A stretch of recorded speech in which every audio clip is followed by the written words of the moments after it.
Rob, what about you? Were you surprised creatively that it came together? Did it come together easily, creatively?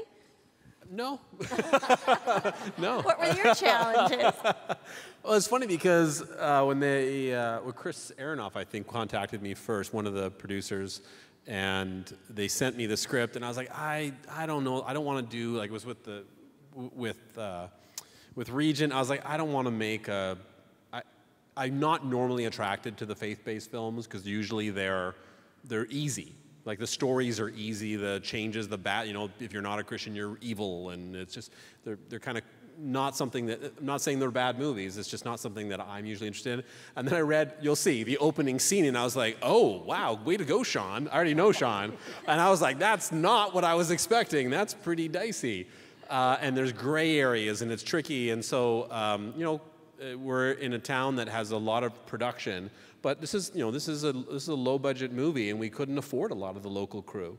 And so it was making deals, it was finding the cast, and again, you know, when you don't have a lot of money, you are finding, and you want the top talent for every department, for every position.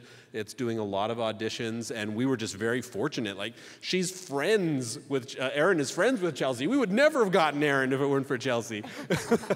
And I don't know how we got Philip. It was like the last minute, like the heavens opened up and down came Philip.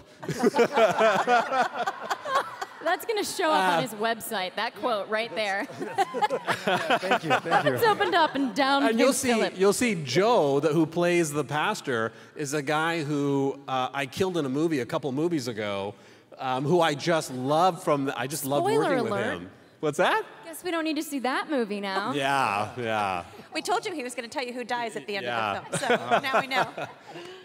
But so I mean, it was a lot of sleepless nights, and it was also making the script shootable.